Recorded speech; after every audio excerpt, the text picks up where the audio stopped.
নমস্কার বন্ধুরা, আজকে আমি লাউ আর নারকেল দিয়ে একটা তরকারি দেখাবো। এটা রুটি পরোটার সঙ্গে বেশ ভালোই লাগে, ভাত দিয়েও ভালো লাগে, কিন্তু রুটি পরোটার সঙ্গে হলে ভালো লাগে।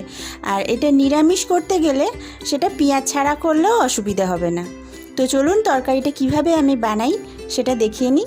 প্রথমে লাউ কেটে খোসা ছাড়িয়ে সেটাকে ছোট ছোট টুকরো করে কেটে নিতে হবে।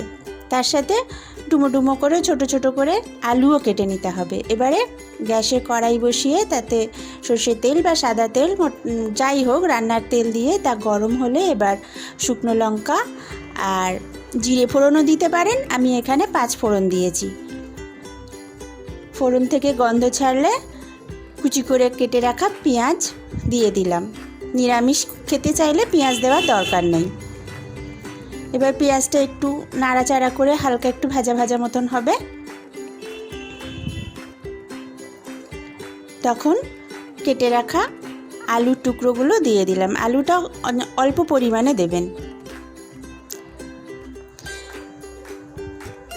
এবার আলুটাও একটু এর সঙ্গে নাড়াচাড়া করে দিলাম। একটু নেড়ে চেড়ে নিয়ে যে লাউয়ের টুকরোগুলো কেটে রেখেছিলাম সেগুলো ধুয়ে জল ঝরিয়ে রেখেছিলাম সেগুলোও দিয়ে দিলাম। এবার সব একসাথে ভালো করে নাড়াচাড়া করতে হবে। এতে কিন্তু জল একদম লাগে না। তো খুব ভালো করে নাড়াচাড়া করে নিয়ে একটু হালকা হালকা ভাজা ভাজা করে নিয়ে আমি এর মধ্যে নুন দিয়ে দেবো। স্বাদ মতো নুন দিয়ে দিলাম। নুনটাকে এবার এর সঙ্গে ভালো করে মিশিয়ে নেব।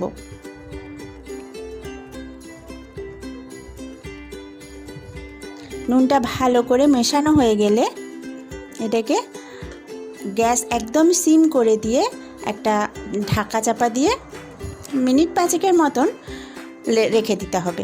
এর থেকে অনেকটা জল বেরোবে। এই জলেতেই আলু আর লাউটা সিদ্ধ হয়ে যাবে। দেখুন কতটা জল বেরিয়েছে। এবার নাড়াচাড়া করে নিয়ে আমি এর মধ্যে আগে থেকেই বেটে রেখেছিলাম নারকেল, পোস্ত আর সর্ষে, এই বাটাটা। আর এর মধ্যে একটুখানি আদা বাটা দিতে পারেন, অসুবিধে নেই, কিন্তু আমি দিইনি এখানে। এবার এই বাটাটা আমি এর মধ্যে দিয়ে দিলাম। এর মধ্যে কাঁচা লঙ্কাও কিন্তু আমি একসঙ্গে পেস্ট করে নিয়েছিলাম।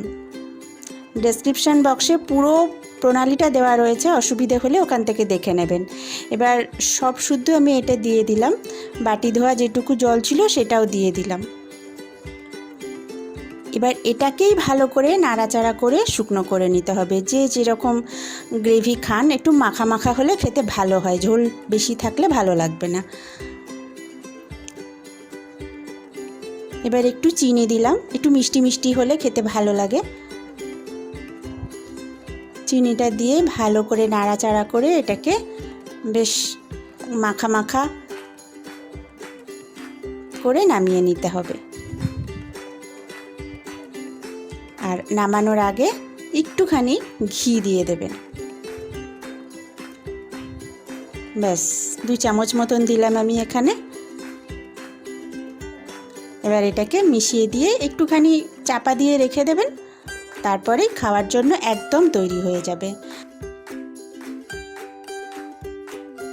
তো এই রান্নাটা ভীষণ ভালো খেতে হয়।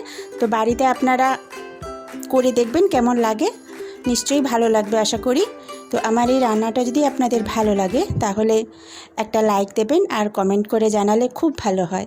যারা এখনও আমার এই চ্যানেলটা সাবস্ক্রাইব করেননি তারা সাবস্ক্রাইব করুন আর পাশের বেল অপশনটা টিপে দিন, যাতে সমস্ত ভিডিওর প্রথম নোটিফিকেশনগুলো আপনাদের কাছে পৌঁছে যায়।